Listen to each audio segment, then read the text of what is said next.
Magandang araw sa inyong lahat. Maligayang pagdating sa aking kwento ngayon. Abangan ang mga kakaibang pangyayari na magpapakilabot sa inyo. Ako po si Argos, tubong Paniki, Pampanga. Pero dito lang sa Misamis Oriental lumaki at nakatira. Ang kwentong ibabahagi ko sa inyo ay ikinuwento lamang din sa akin ng kaibigan ko nga, taga Mindanao. Tungkol ito sa pinsan lang kaibigan kong pangalanan na lamang nating Dindo. Dekada 90, daw mangyari ang kakaibang karanasan ni Dindo sa piling ng isang babaeng minahan niya. Si Rora. Padamanira raw talaga ang pamilya ni Dindo. Umuwi-uwi lamang ito sa probinsya kapag may mga espesyal na okasyon. Nung 22 anyos si Dindo, idalawa siya ng lola niya dahil ikakasalang pinsan niyan si Nena na dating domestic helper sa Riyadh. Arabo ang mapapamasawa nito kaya gusto ng lola ni Dindo na maging espesyal ang kasalatandaan nun. Parang family reunion palagi sa ting uuwi si Dindo sa probinsya. Bukod sa mga kaidaran ng pinsan Bo, ay tuwang-tuwa rin ang mga kalaro niyang basketballista sa liga nung teenager sila. Masaya ang lahat sa pag-uwi ni Dindo. Nakilala niya ang mapapamasalang Arabo ng pinsan niya at nanistuan niya ang ugali nito. Amir ang pangalan ng Arabo. Dahil magaling makisama si Dindo. Tatlong araw bago ang kasal, si Dindo ang palaging kasama ni Amir sa pamamasyal sa madadamdam talawin na tourist spot talaga sa probinsya nila. Pagkatapos na maghapong paramasyal, nagiinuman sila ng lambadog sa ilalim ng pulo ng Molave na nakatayo sa likuran ng malaking bahay ng lola niya. Isang araw, ginulat na lamang ni Amir ang buong angka ni Dindo na handa na para sa kasal nila sa susunod na araw. Nang mag-empaki at maglayas ito. Umiyak ang pinsan ni Dindo nang ipagtabuyan siya ng fiancé niyang Arabo. Umatras sa kasalang banyadang si Amir. Meron na umano nitong ibang plano noon. Ayaw na nitong pakasalan ang pinsan ni Dindo na si Nela. Nadiya ang babaring pinsan ni Dindo sa pagmamakarawa sa mapapanasawa sanang Arabo. Nawag nang umalis para pakasalan siya pero tila babuo ang log nitong binikbit ang mga maleta at lumayo sa kawawang babaeng yun. Nabulat si Dindo sa inasal ng Arabo. Hindi nga umano alam na kaya nitong sakpan ng pinsan niya ng galangan nila. Hindi umano ganon ang pagkakakilala niya kay Amira. Simundo ni Dindo si Amir habang naglalakad papunta sa terminal ng bus nun. Tinawag na ito, pero hindi mapigilan si Amir. Nagmamadali umano ito na parang may hinahabol na importanteng tao nun. Nag-usisa si Dindo. Tinanong niya kung anong nangyari, anong mali, kung bakit niya iiwan si Nela. Dayong sa susunod na araw daw ng kasal nila, kailangan niyang bumalik nun. Isang malakas na hindi ang isinabot lamang ni Amira. Sabay sakay sa tricycle papunta sa mas malayong parape ng probinsyang yan. Para bang hinipan ng itim na mahika si Dindo, lang mausukan siya ng tricycle na humarurot papalayo. Bumalik na tulala at problemado para sa pinsan niya, etong si Dindo. Hindi alam ni Dindo kung paano pasasaya ng natulala at pila nabaliw ng pinsa babae nun. Nang magsimula umano itong tumaan, hindi na ipunad salita pa at hindi na napinal sa lupang pinaghandusayan sa bakuran ng bahay. Dimilim ang langit ng sumunod na araw. Hindi na tuloy ang kasal. Lapay tila nadloksa ng isa-isang magsiuwian sa kani-kanilang probinsya at tabayan ng mga kamag-anak ni Dindo. Natuwang-tuwa pa nung una para sa kasal ni Nena. Nagpaiwan si Dindo sa hiling na rin ng lola niya. Pumayag si Dindo na bantayan at alagaan ang pinsan niyang nilamon ng depresyon. Nagkalagnat ito ng mataas at nagsimulang manghina. Mabilis na lumipas ang 1 linggo. At mabilis ring nangayayat si Nena dahil ayaw na nitong kumain, maligo at lumabas ng bahay. Pero isang hapon, Nena! Nena! Nandyan ka ba? Isang malamyos na tinig ng babae ang narinig ni Dindo na tumatawag mula sa labas ng bahay nila.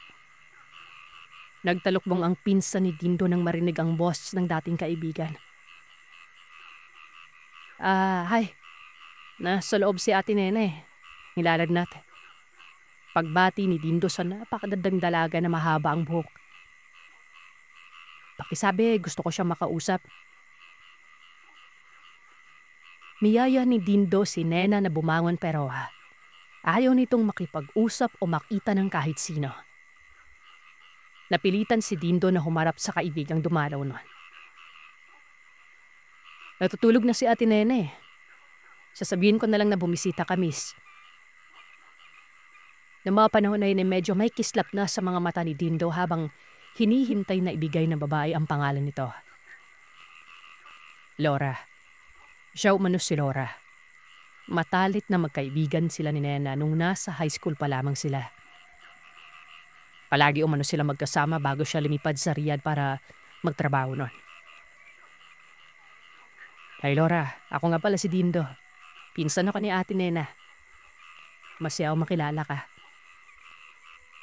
Nag-alok si Dindo kay Laura na ihatid sa bahay nito pero humindi si Laura.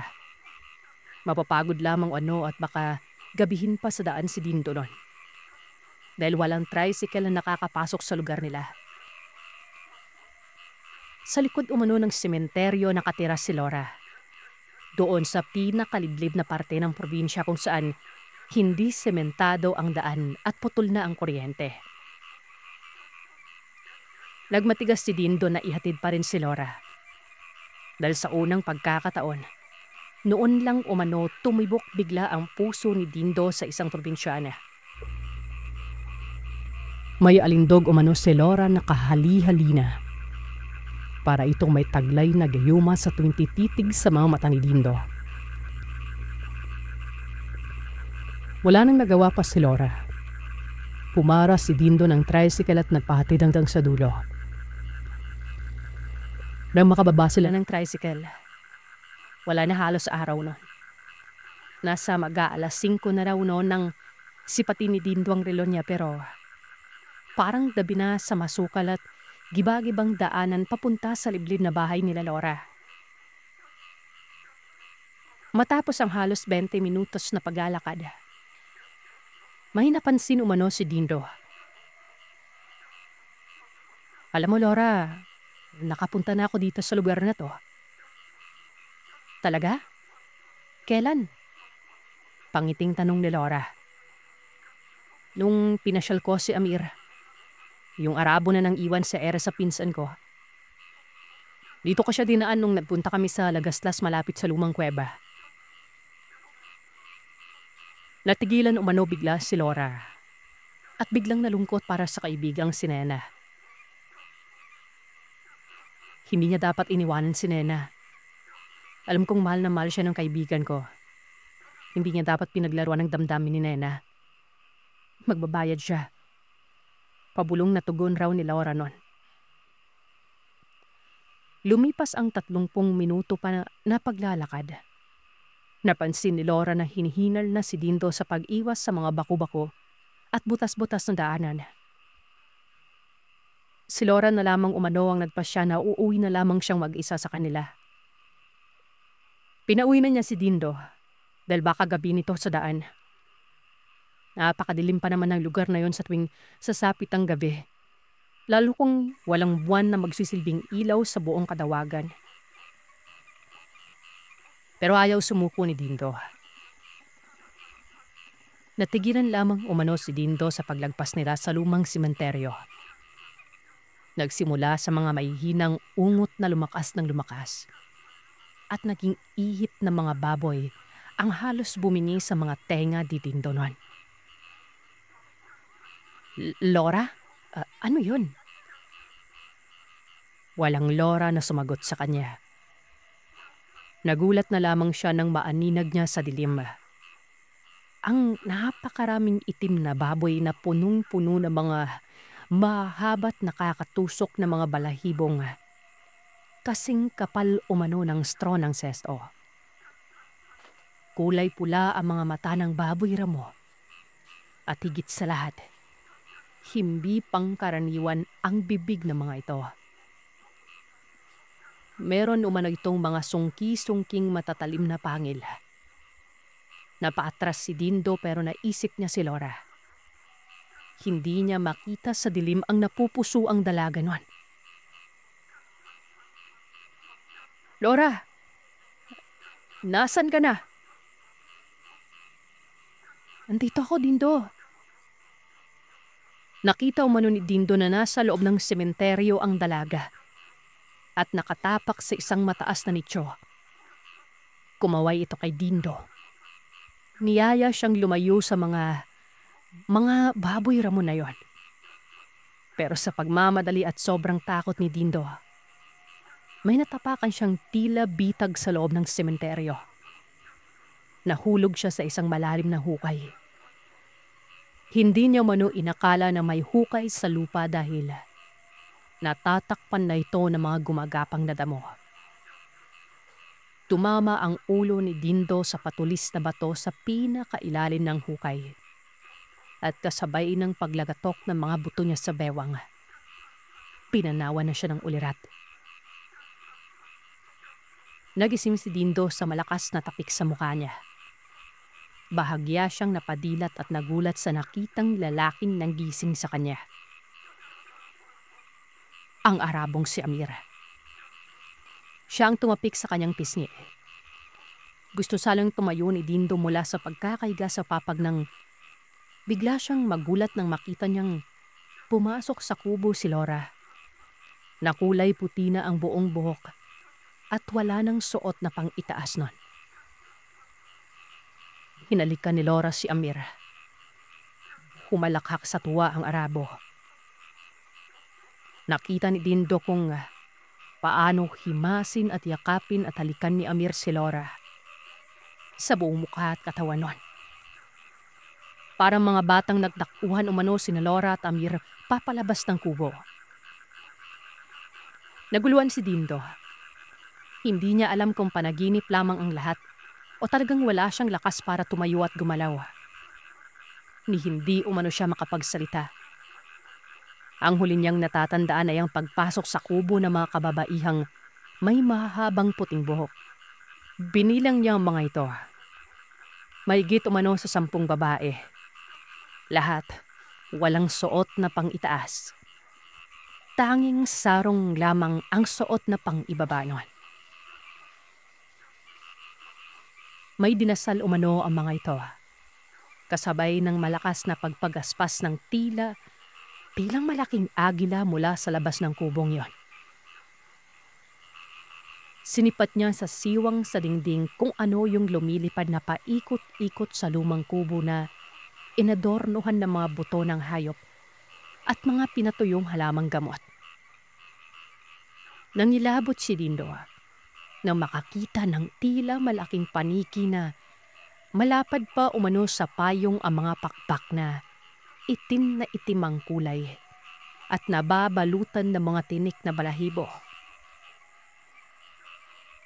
Aswang! Ito ang unang binanggit ni Dindo sa utak niya, habang tila sinasamba siya ng mga babaeng puro uban ng buhok nun. Maya-maya pa ay muling bumalik si Laura sa loob ng kubo at pinalabas sa mga kababaihan. Kumuha ito ng isang baso na may laman na itim na tubig. Inumin mo ito, sabi ni Laura. Gargal ang boses nito pero napakaganda pa rin ang mukha. Umiling si Dindo at pilit na umiwas kay Laura. Tinitigan lamang ni Laura si Dindo. Umabot halos ng 16 na segundo. Maya-maya pa ay narinig niya raw na sumigaw si Laura sa mga kababaihang nasa labas ng kubo nun. "Buhay pa bang Arabo?" Garalgal na sigaw ni Laura. Nag-ingay at nangalampag ang mga nasa labas ng bahay. "Alam niyo na ang gagawin." Laslasin ang sikmura. Simula ng kapistahan. Sambit ng babae. Dahil sa narinig ay napuwersa ni Dindo na umupo at sumilip sa siwang ng bintana. Halos mabaliw umano siya nang makitang puno ng itim na baboy damo ang bakuran. May 3 malalaking paniki na mukhang manananggal at mga babaeng nakatalungko sa batuhan. Nangingisay at nanginginig na tila hayok sa laman ni Amir. Kitang-kita niya umano nagpalit ng anyo ang mga kababaihang puros uban ang buhok nun. Nagsapaniki ang iba. Yung mga matatanda naman umano ay itinaas ang mga kamay at sinamba ang bilog na buwan. Na siyang rason kung bakit nakita ni Dindo ang tagimbal-gibal na pangyayaring yon. Hindi na nagdalawang isip pa si Dindo. Tama ang hinala niya. Nasa loob siya ng bahay ng kuta ng mga aswang. At gustuhin niya mang humabol sa tila na babaliw na Arabong si Amir. Hindi niya magawa. Dahil bali ang gusto niya sa bewang. Hinabol ng mga nilalang na ito si Amir pero mabilis umano itong nakatakbo pa palayo. Hindi na nakita pa sa dilim ni Dindo ang nilokong Arabo. Siya ba ang dapat pakakasalan ni Nena? Tanong ni Laura kay Dindo. Tumango lamang noon si Dindo. Bigla umanong nagsalita si Laura kay Dindo na bata pa lamang umano siya. Alam niya na umano kung ano ang lahi niya. Ipinaliwanag umano sa kanya ng nanang niya kung anong uri sila ng nilalang. Hindi sila tao. Hindi katulad ni Dindo, Nena at lola niya. Kakaiba siya. Wala siyang naging kalaro at kaibigan ng kabataan. Maliban kay Nena. Nakilala niya umano si Nena sa sementeryong nadaanan nila. 8 anyos umano siya nang pagtangkaan siyang pagsamantalahan ng isang magsasakang lasinggero. Iyak siya ng iyak sa takot nang biglang lumabas ang mga matatalas niyang pangil. At nakadat niya sa lalamunan ang lalaking ng asulto sa kanya. Bumagsak sa lupa ang lalaking yon. Natulala si Laura. Bukod sa kanya, meron umanong kasing edad niya na batang babae na nakasaksi sa nangyari nun. Yun ay walang iba kundi si Nena. Pero kahit ganun pa man ay hindi umano siya nilayuan ni Nena. Hindi siya natakot. Lumapit pa ito sa kanya at tinanong kung nasaktan ba ito. Umiyak si Laura nang maramdaman na may malaking tipak ng karneng nakasubo sa kanya. Pinaluwa sa kanya ni Nena ang sariwang laman. Niluwa niya naman umano. Kahit nabistuhan niya ang lasa nun at pakiramdam sa loob ng dibdib niya. Hinatid siya ni Nena sa bahay na yon. Napagalitan siya ng kanyang nanang kung bakit daw siya lumalayo nun.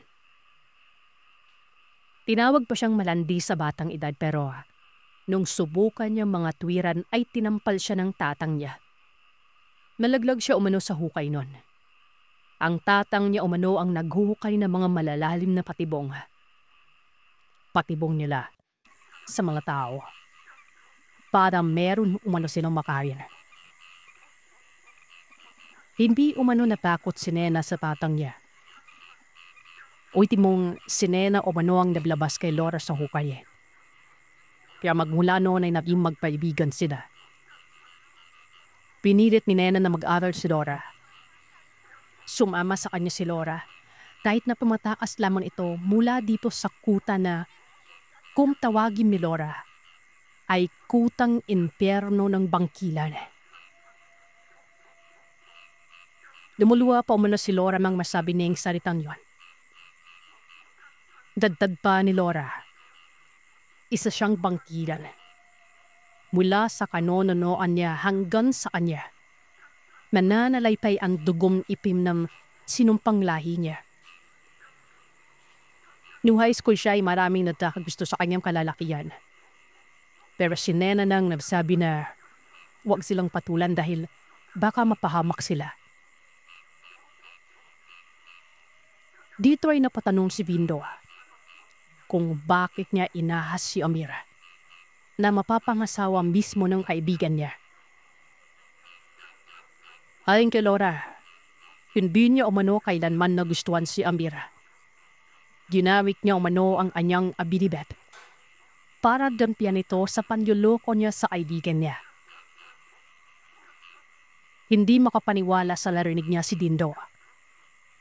Paano naging manluloko si Amira?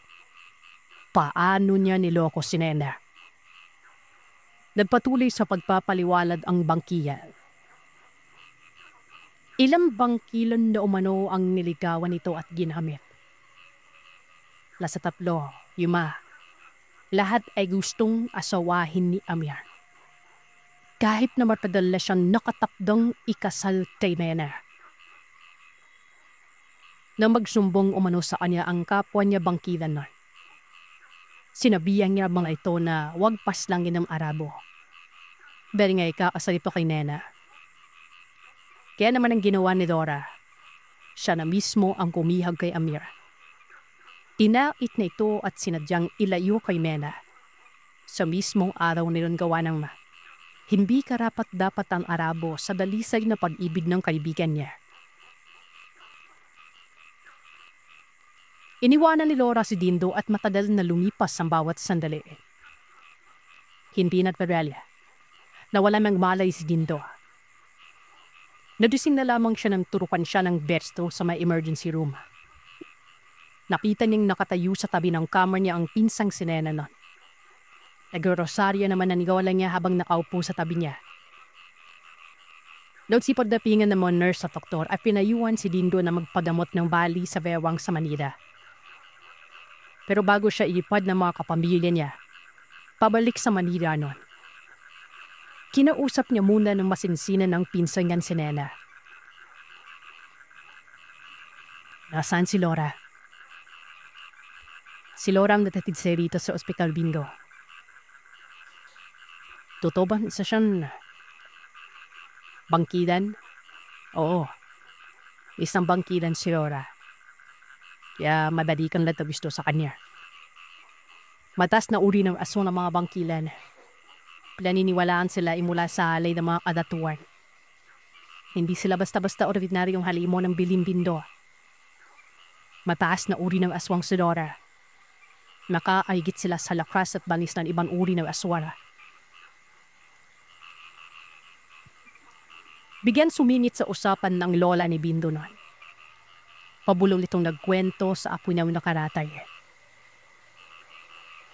Ayon sa kanya, sa ibang kwento ay ang mga ganitong uri ng aswal ay ang mga babaylan na naging asawa ng Diyos ng kasamaan. Sinasabing ang mga bangkilan ay maganda at mapanganib. Pinakamalakas na katanian nila ang alindog nilang hindi mo makakalimutan at matatalikuran. Para silang magdayuman padlay sa bawat ipig at salita nila sa iyo. Madadandan dilab na may kaayang magpatubo ng pakpak ng paniki at matapalim na kuko at panila. May kaayang magpalit-palit ng anyo kagaya ng malaking baboy ramo at iba pang mababang isnaryo pa. Bilang mataas na uri ng aswal, may kaayang gawing aswang ang tao sa pamamagitan ng pagdalik rito. Sa pamamagitan ng pagdalik ay isinasali ng bangkilan ng ipin na itlog o yung sisunan. Sabi naman ng iba, ibon. May mga nagluluwa naman ng perlas mula sa kanyang sikmura patungo sa taong nais na maging aswal. doon na naalala ni Dindo kung paano halitan ni Laura si Amir. Palimutan na natin si Amir. Nakalipad na siya pabalik sa Riyadh. Hayaan na natin siya. Mabalip na tubo ng pinsan ni Dindo nun. Halos 1 linggo bago nakakuha ng fly pabalik sa Manila si Dindo sa tulong ng mga kapamilya niya. Nang dinala na siya ng airport ay nagpakita umano si Laura kay Dindo sa parking lot. Kumaway ang magandang babae na ito at sumenyas ng ingat there. Magmula noon ay mas lalong hindi nakalimutan ni Dindo ang napakagandang babae. Sa awa ng Panginoon, matapos ang ilang taon na damutan, nakalakad na ulit si Dindo. At kahit halos nakabaston na lamang ito sa paglalakad ay ayaw pa rin itong magpaawat sa pangarap niyang gawin. Ang dalawin si Laura sa bahay nito at alayan ng bulaklak bilang pasasalamat sa pag-iligtas sa buhay niya at sa pinsan niyan si Nena. Pilat bigyan siya ng pamilya niya at sinamahan siyang bumalik sa probinsya matapos lumipas ang ilang taon. Para protektado sa mga aswang, bumiyay sila buong pamilya nun. Pagdating sa probinsya, hinanap niya kagad si Laura kay Nena. Papay na si Laura. Tila na upos na kandila si Dindo nang marinig ang balitang ipinago ni Nena sa pinsang na pamahal sa kaibigan niyang bangkigan. 1 taon matapos manong umuwi sa Manila ni Dindo, latagpuan ang bangkay ni Laura sa sementeryo. Naahubad ito at tila inasuito bago pinaslala. Hindi malaman kung napatay si Laura nang sumalakay ito bilang bangkilan o sadyang pinagsamantalan siya habang pirik ang araw at malayo sa mga kalahin niya. Magmula noon, hindi na ulipad mahal pa si Dindo. Ginawa niyang panatala ipandasalang babaeng pinakamamahal niya. Umuwi ako noong tinatrangkaso. Galing ako sa trabaho. Bihira lang din mangyari ito. Nananakit ang katawan ko. Yung ubo ko, medyo tuyo. Wala akong mailabas na kung ano. Masakit din ang dibdib ko na parang dinadaganan. Buti nga noong mga panahon na yon, wala pang pandemya katulad ng nararanasan natin ngayon. Kung nagkataon, baka mapagkamalan pa akong positibo sa sakit na ito. Pagdating ko sa bahay, hindi na ako nakakain. Diretso na sa higaan. Sabi ko kay Mrs., ipapahinga ako na muna yung nararamdaman ko. Pinainom niya ako ng gamot nun para hindi na lumala yung trangkaso ko. Nung gabi ding yon, nanaginip ako. Hindi daw ako makagalaw. Tapos, may boses na tumatawa. Kahit saan ko lingunin, hindi ko makita. Bigla na lamang sumakit ang tagiliran ko.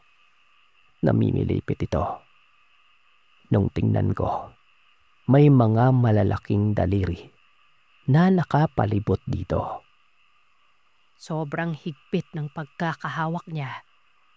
Tapos, ang naririnig ko lang sa kanya ay mga ngisi niya.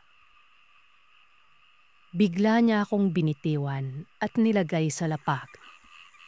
Hindi pa rin ako makagalaw nun. Sobrang hindi ko alam ang nangyayari sa akin.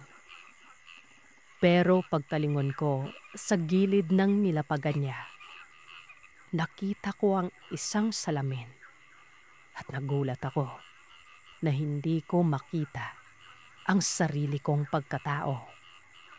Dahil nung mga oras na yon, naging isa akong manika. Nagising ako. Sobrang inaapoy ako ng lagnat nun. Hindi ko halos madilat ang mga mata ko. Parang namimilipit na rin ang katawan ko na hindi ko makontrol. Merong masakit na parang ewan. Hindi ko ma-explain. Umuungol na lamang ako noon na hindi ko masabi kay Mrs. kung ano ang nararamdaman ko. Agad naman siyang tumawag ng magtatawas. Opo, ako na po ang magpapatotoo na tunay ang magtatawas sa kandila. May espesyal silang kutsilyo na dinadasalan. Tapos, isasalang sa apoy. Habang dinadasalan niya ng paulit-ulit ang mga katagang hindi ko maintindihan, kinikis-kis niya ang mainit na kutsilyo sa may kandila. Tumutulo naman ang tunaw nito sa palangganang may tubig. Pagkatapos mamuo ang tulo ng kandila, konting bulong at dasal pa ang ginawa niya. Pagkatapos, tinaga din sa tubig mismo ng palangganang yon ang kutsilyong hawak niya. Saglitan lang yon, pero bigla na lamang umayos ang pakiramdam ko. Ang sinabi niya sa akin, panandalian lang daw ito, at ang kumulam ang tanging makakapagpagaling sa akin. Hindi niya sinabi kung sino, pero ang sabi niya, kailangan ko na daw pumasok sa trabaho kinabukasan. Grabe, hindi ko alam ang nangyari noon. Basta, sobrang nanumbalik yung lakas ko. Marami pa nga akong nakain nun eh. Parang gutom na gutom ako. At marami akong nirequest na ulam kay Mrs. Hindi maalis sa isip ko noon kung bakit pinapabalik ako nang magtatawas sa trabaho ko. Sinunod ko ito. Kinabukasan, pumasok naman ako at tuloy-tuloy dumiretso sa pwesto ko sa opisina. Pagkaupo ko sa cubicle ko, may napansin ako kaagad. Isang maliit na envelope. May sulat ito na hanggang ngayon nasa sa akin pa rin. Nakalagay dito sa sulat ang ganitong mga kataga. Pasensya na, Efren. Nakakainggit ka kasi sa nangyari sa trabaho. Kasama ng sulat na to, yung karayom na ginamit ko sa'yo. Ibigay mo ito sa magtatawas na pinatawag mo. Siya na ang bahala na magbaon at pumutol. Napakunot ang noo ko sa sulat. At doon, kasama ng nakabalot, ay ang isang karayom. Naalala ko din pala ang sinabi ng magtatawas na may inggit ang may gawa nito sa akin. Last time lang kasi, natanggap ako sa promotion. Wala naman akong ibang karibal nun, kundi ang kawib ko sa trabaho, si Randy.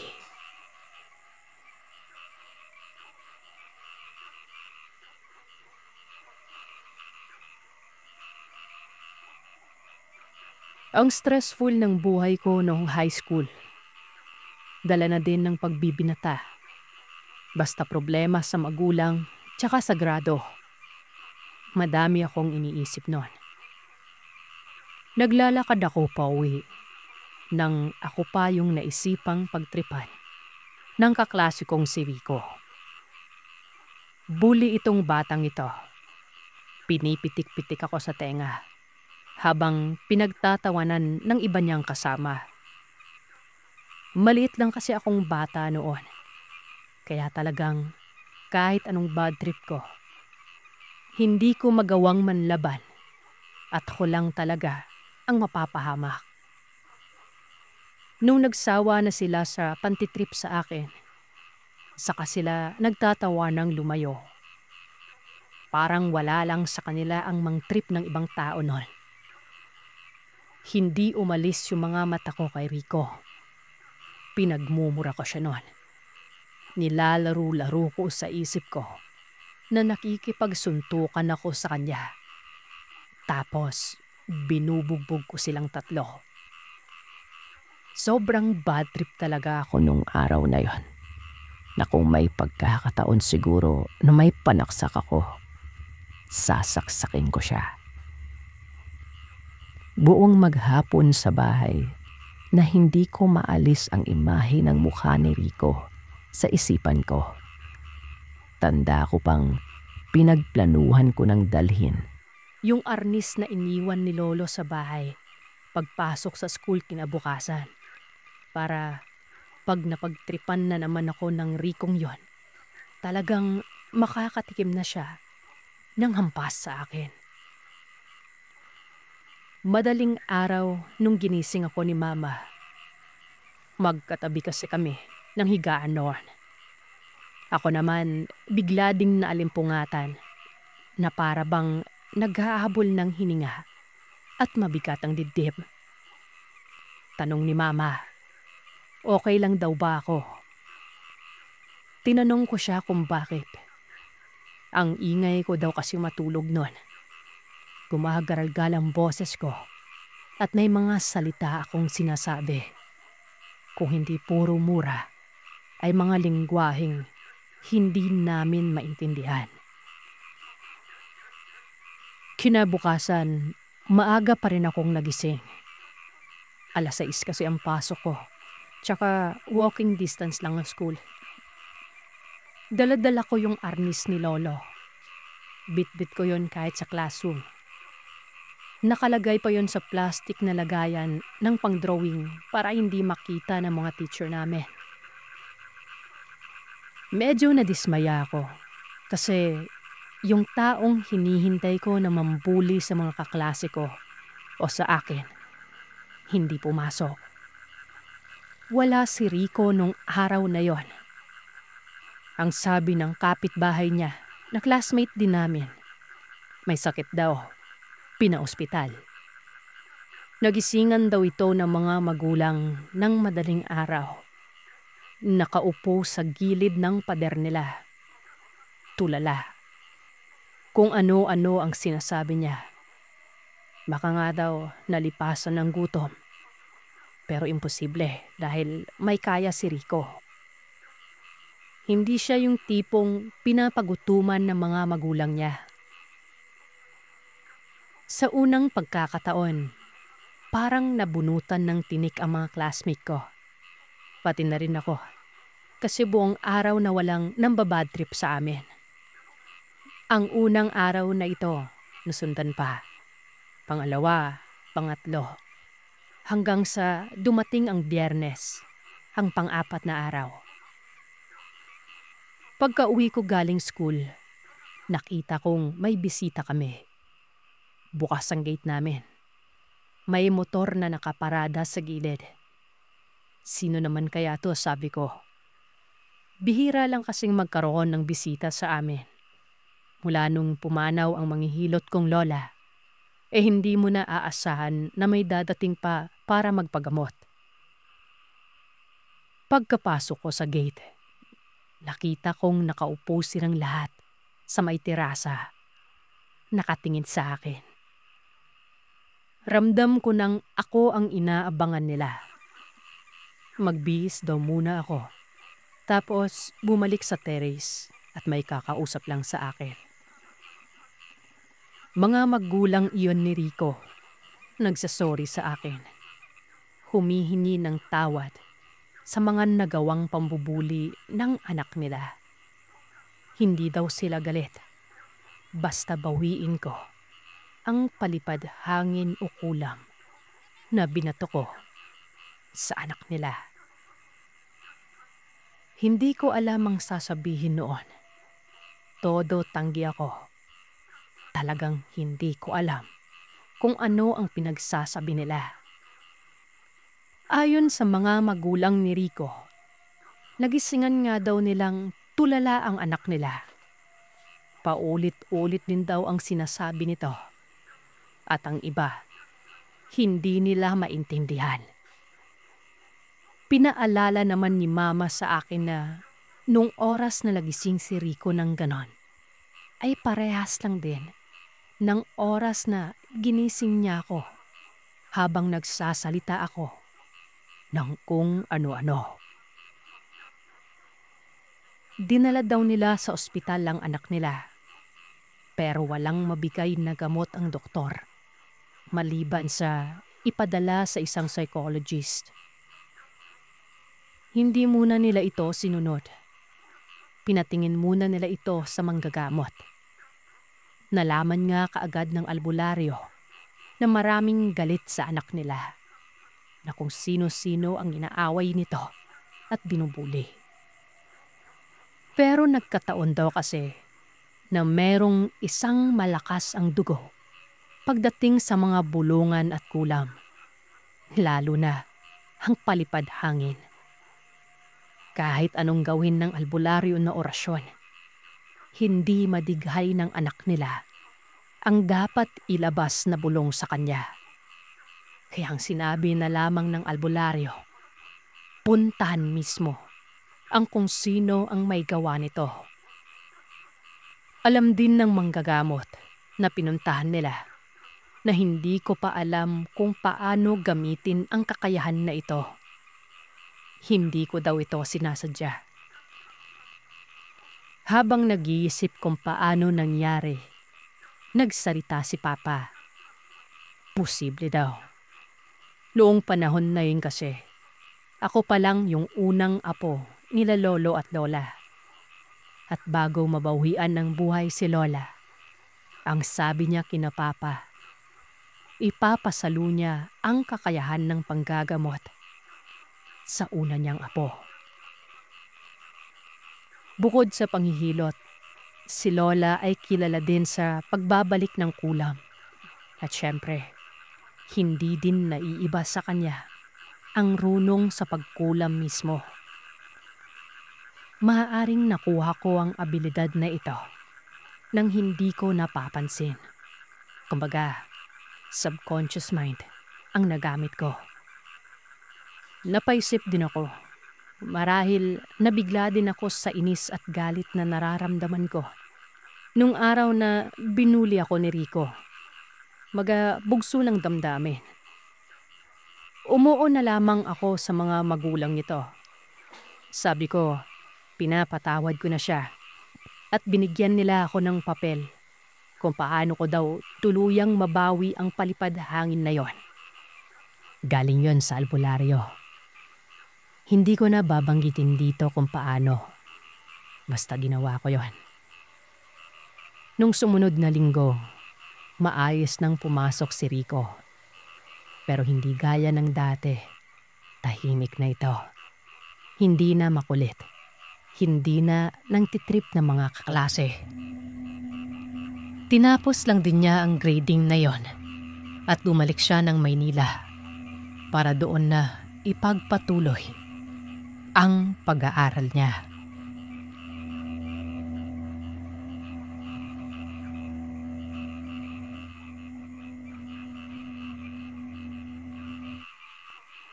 Family reunion noon. Ang lokasyon ng selebrasyon sa Batangas. Hindi naman kalakihan ng angkan namin.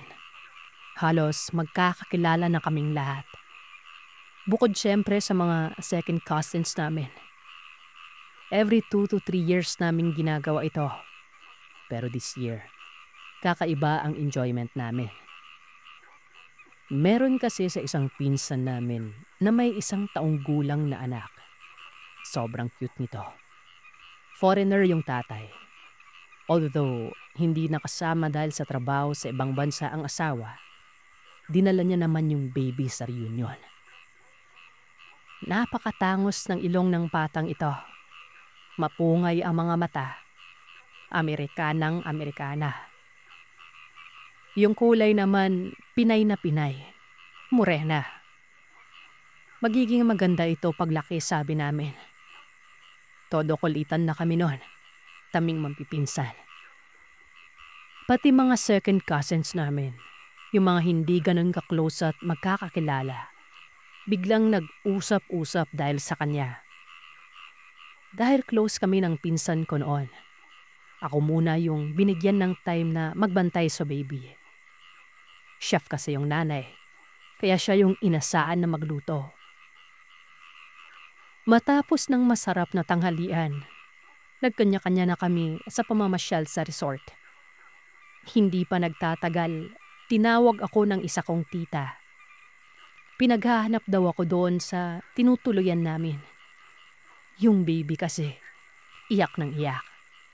Tapos nanihina, tulog, iyak. Basta hindi yung normal niya na pag-uukali. Galit na galit pa akong sinalubong ni mama noon. Ano daw ang ginawa ko sa bata? Nagpuweraw usog daw ba ako nang nilaro ko ito? Mukha daw kasing nausog ito. Napakamot naman ako ng ulo kasi feeling ko din ako ang may kasalanan noon. Kaya ginawa ko na lamang ang sinabi nila.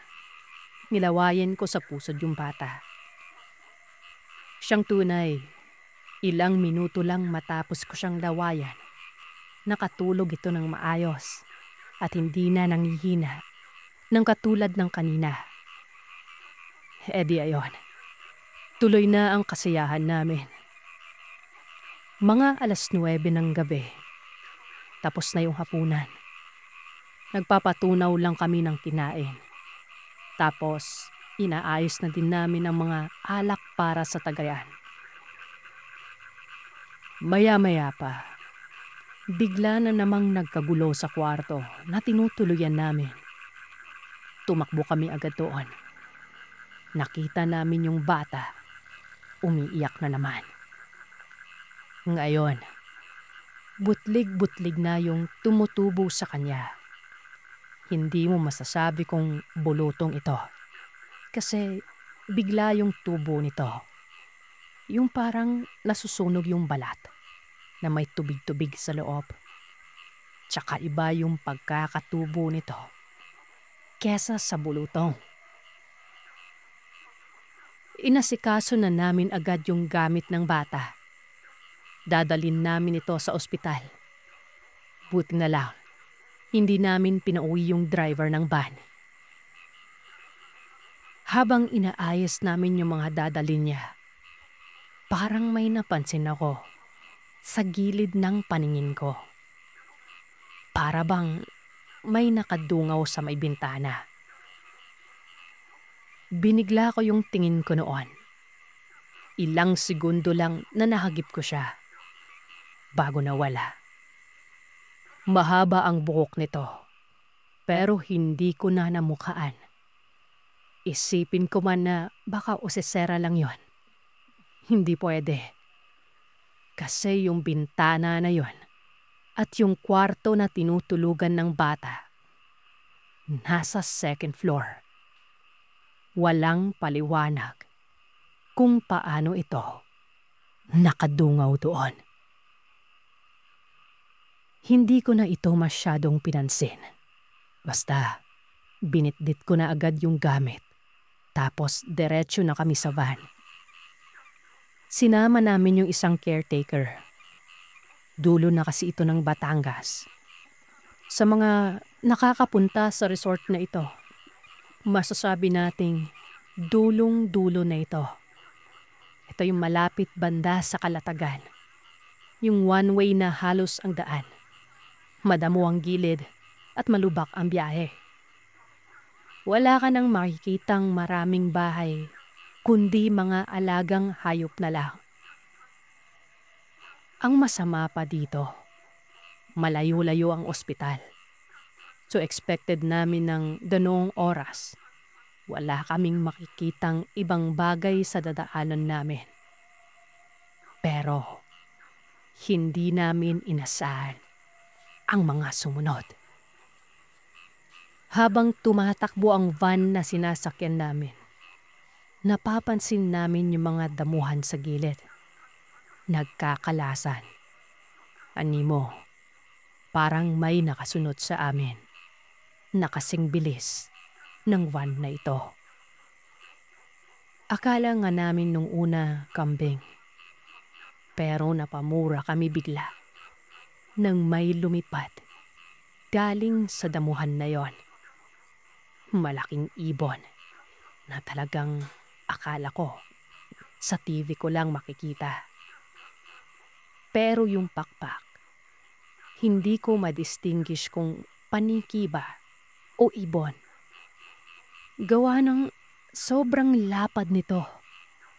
Sa modernong panahon na ito, marami pa rin pala talagang hindi natin mapaliwanag. Yung isang kasama namin na caretaker, ang sabi niya, aswang daw yon. Hindi pa rin talaga nawawala ang mga aswang na ito, lalo na sa ganito daw na parte ng Batangas. Tinanong namin siya kung paano niya naman nasabi. Tapos, may nilabas ito. Bote na may lamang kung anong ugat-ugat. Bumubula ito. Ang sabi niya, kapag may aswang daw sa paligid, ganito siya, bumubula. Kahit sarado ang bintana ng van namin noon, tinig pa rin namin yung pagaspas ng mga pakpak na ito. Ang baby na kasama namin, nananamlay na. Masahe lang kami ng masahe sa kanya. Si kuyang driver naman, mura ng mura. Parang binabantayan o binabantaan yung kung anong milalang na yon na wag haharang sa daan dahil pabanggain niya. Sabi nila, effective daw yon para iwas panulay o bagat. Mga 20 to 30 minutes, nakarating na kami sa pinakamalapit na ospital doon sa Calatagan. Tinakbo nila agad ang emergency room. Buhat-buhat yung bata. Ako naman na medyo na paranoid. Umikot ako sa paligid ng van. Grabe yung mura ko nun. Nang makita kong may hulma ng putik na hugis mga kamay sa taas lang ng bintana ng van. Palingat-lingat ako noon. Kukonti lang din ang tao sa labas. Nanginginig-nginig pa ako habang sumunod sa kanila sa emergency room. Pagkatapos lang ng ilang minuto, mahimbing na ang tulog ng baby. Yung mga butlig-butlig, wala na. May mga marka na lamang ng pula pero parang iritasyon lang. Doon na kami nagpalipas ng gabi at sinundo na lamang namin yung iba nung sumunod na araw. Magmula noon, sa tuwing magre-reunion kami, iniiwasan na namin yung bandang dulo ng Batangas.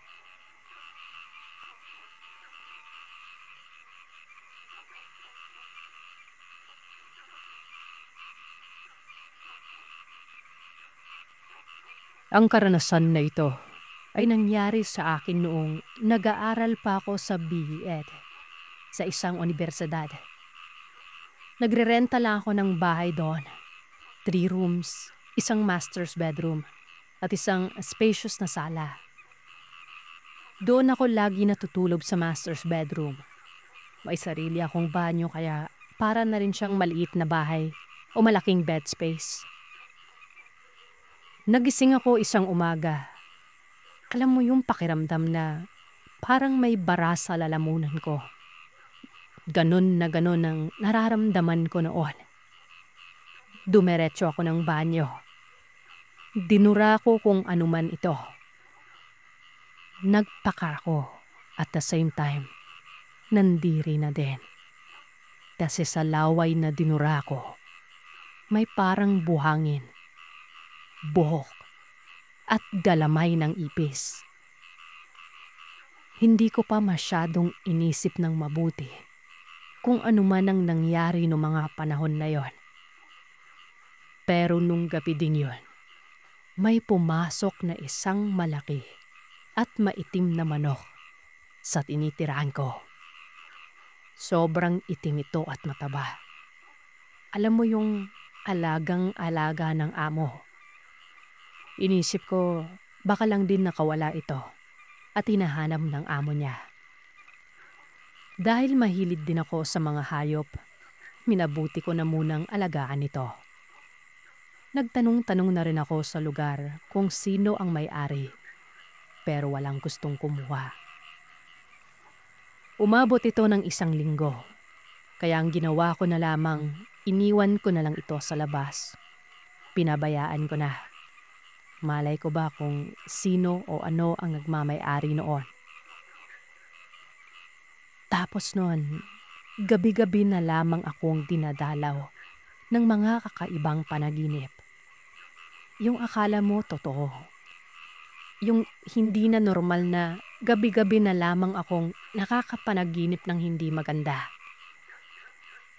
Umabot sa puntong natatakot na akong pumikit at parang ayoko na ding matulog. Hindi na rin naging maganda ang pakiramdam ko noon. Pagkatapos noon, ikinuwento ko ito sa isa kong kaklase. Hindi naman ito nagdalawang isip na dalhin ako at ipatingin sa albularyo. Ayon sa albularyo, kinulam daw ako ng isang babae. Malaki daw ang galit nito sa akin. Kalaunan, nalaman ko na isa lang pala ito sa kamag-anak namin. Hindi ko na tinuloy ang pag-aaral ko sa Leyte. Bumalik na ako ng Cebu at tinuloy ang pagpapagaling ko. Dahil na rin sa tulong ng tiyahin ko at mga anak niya, unti-unti akong gumagaling. Tuwing 6:00 kasi ng gabi, ginagawa niya ang healing process. At sa oras na yon, nagdadasal sila. Agad din namin nalaman kung sino sa mga kamag-anak namin ang gumawa nito sa akin. Walang takot na sinugod yun ng ate ko. Pinagbantaan na itigil ang kulam. Kung hindi, maging dugo sa dugo ang ibabalik sa kanya. Hindi nagtagal, nawala na lamang ang mga nararamdaman ko at mga panaginip ko na hindi maganda. Natapos ang kulam at bumalik na ang buhay ko sa normal.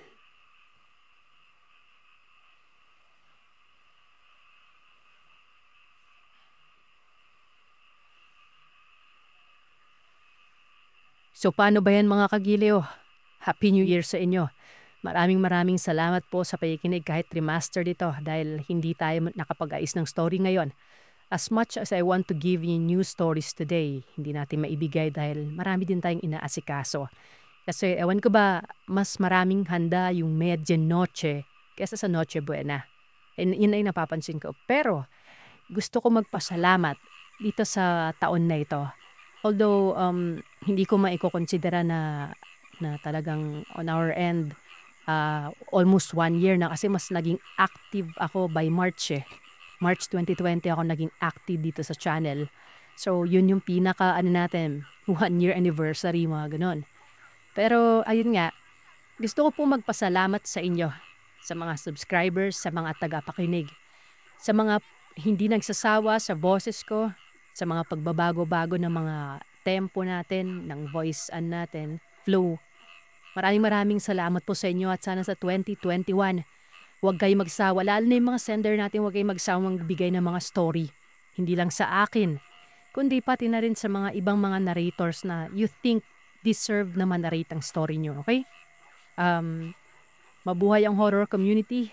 Wadako na tayo sa shoutout request. Bilang pasasalamat sa ating mga giliw na Centennials, bago natin basahin yung ibang mga nag-message for shoutout request, iisa-isahin ko sila. Medyo marami to pero it's all worth it. Maraming salamat po sa pag-member and sa pananatili sa membership. Happy 6 months kina Ma'am Cristina Valencia, Shara Tiniz Morera, Joan Ueda, Ma'am Aubrey Delgado, Eliseo Saavedra, Ma'am Leiva Lee, Rica I. Raquel Santos, Ma'am Pami TH, Ma'am Shia Moreno, Miss M, happy 5 months.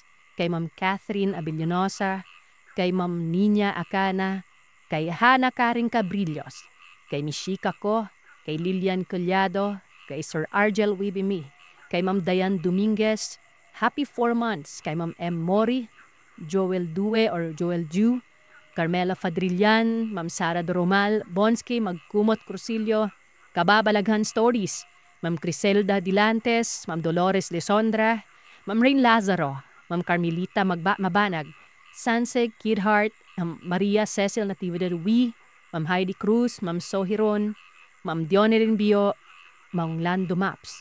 Happy 3 months, Ma'am Jess Rivera, Ares Tutol, Haven Good Bless, Charlene Duatin, Johnny, Perlas Mimi Florin, Nico Trance, Ian Guevara, Angie Prubs Raguro, Raymond Salonga.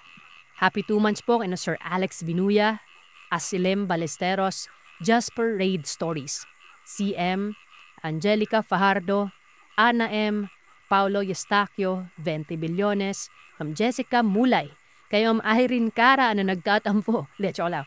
Thank you, Ma'am. Kay Andy Slate, hello. Kay Ma'am RM, kay Ania, happy 1 month. Kay Pinoy Kilabot at Misteryo, kay Yalin Ordaneza, kay Mary Ann Bulaon, kay May Claire, kay Ma'am Ligaya Punay, kay HX77, kay Cole Diaz, kay Melvin Ayala, kay Cairo Sarankin, kay Janice, kay Fes Quitano, kay Maricar Tubeo Padua, kay Miss Jury, kay John Harvey Kakal, kay Nelly, kay Aling Nelly, Jerome Quintero. Happy 29 days, Aliza Zilk. Happy 28 days, Anton Tuazon. Happy 26 days, Joey Lou Lingad. Happy 23 days, Sikiel Badiloya. Happy 22 days, Yushi Aki Igarashi. Happy 19 days, Red Galang. Happy 18 days, Miss Antetes. Happy 14 days, Luisa Mejica. Happy 10 days, Tarandado. Happy 7 days, Marites Fuentes. Happy 3 days, Fatima Ramos Abad. And happy new member, Ma'am Micaela Cover. So siguro naman wala akong nakaligtaan, no? Pero kung may nakaligtaan, no? Ang dami kasi, pero thank you. Message nyo lang ako sa Facebook natin. And then, dito na, punta na tayo sa mga shoutout requests. Ito yung mga nag-early message sa atin. Kaya nasama natin kasi early din yung yung pagbabasa ng mga shoutout request. Simulan ko na kay Rai or Raven Jensen Winchester na pinapa-shoutout sila ng mama niya. Sana dumami pa yung subscriber and Happy New Year. Maraming salamat. Madako naman tayo sa shoutout request ng ating mga giliw na si Tenyal mula ng membership. Ang raming hindi nang iwan. Thank you. Kay Janice, Merry Christmas and Happy New Year, Ma'am Janice. Kay Ma'am Suheron na pinapabati ang kanyang utol sa Isabela. Happy New Year sa lahat. Stay safe. Thank you, Ma'am. Kay Maricar Tubeo Padua, pinapa-shoutout yung asawa niya na si Mark Padua na lagi siyang inaaway pero mahal na mahal ko. Lax. Maraming salamat. Kay Anya, Happy New Year, Sir Seth, and Centennials more power. Thank you, Ma'am Anya. Kay Miss M, Happy and Blessed New Year sa atin. Pa-shoutouts or set, May Regino Peregrino.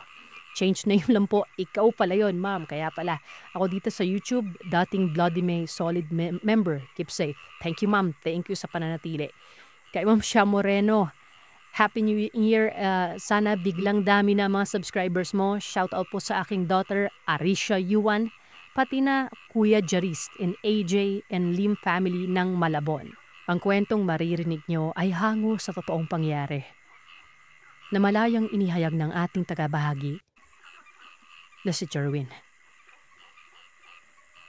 Dekada 70 sa tagong lugar ng Canaga-Leyte.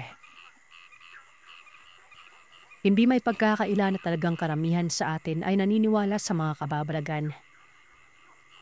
Ito'y sakop na ng kultura. Isinilang ito matagal na panahon na. At kung hindi ako nagkakamali, nasa iba't ibang aspeto. May lokal at may galing din sa mga dayuhang namugad sa lugar natin. Pero kadalasan, mga kwentong kanto lang. Wala talagang ebidensya para maging batayan natin para kumbinsin ang sarili na paniwalaan talagang isang bagay. Paano kung sabihin ko sa inyo na totoo ang mga ito? Ayon kay Jerwin, siya mismo ang magpapatunay ng lahat. Buhay daw kasi ng tatay niya ang mababanggit dito. Sa tagong lugar ng Canaga, may kilalang tao umano noon na sobrang misteryoso. Ang pangalan nito, Berbus. Ito umanong si Berbus, pinaniniwala ang may sa pagka-impakto. Dahil kung kumilos umano ito, hindi mo makikita sa normal. Brusko ang pangangatawan, malakas, mabilis, at napakatapang. Bukod pa diyan, nakatira sa gubat kung saan ito ay yung gubat na pinaniniwalaang nababalot ng katatakutan. Marami umanong nakatirang elemento. Base na din ito sa mga salaysay ng mga naunang residente na namahay sa lugar na yon. Si Berbus, minsan lamang kung bumaba ng bayan. At kung makita na ito ng mga tao, animoy nakakita ng demonyo. Natatakot kasi sa kanya ang karamihan sa nakatira sa lugar. Maliban na lamang sa isang binata na tawagin na lamang natin sa pangalang Bito. Si Bito, ito ang tatay ni Jerwin. Ulila na ito sa magulang at ang nagpalaki sa kanya ay ang albularyong lolo na si Lolo Antonio. Buhat ng mga salaysay ng lolo na huwag umanong katakutan si Berbus dahil tao lamang umano ito. Albularyo nga ang lolo at dahil dito'y naniniwala siya sa kung paano nito kilatisin ang misteryosong tao. Pero biri nito, huwag lamang umanong kakausapin o lalapitan yon. Natural na lang na parang wala. May agimat lamang daw kasi umano itong si Berbus. Ayon pa sa Lolo Antonio, hindi pang karaniwan kay Berbus ay ang tangan lamang daw nitong sobrang bihira nun. Malakas at hindi hamak na mas mabisa kaysa sa mga karaniwang bertud na hawak ng mga biyasang tao. Itong si Bito, nangursong malaman ang pagkatao ni Berbus. Nang minsang napadako ito sa lugar nila, lumapit ito sa Ginoo. Napakatahimik umano, tapos ang likot ng mga mata.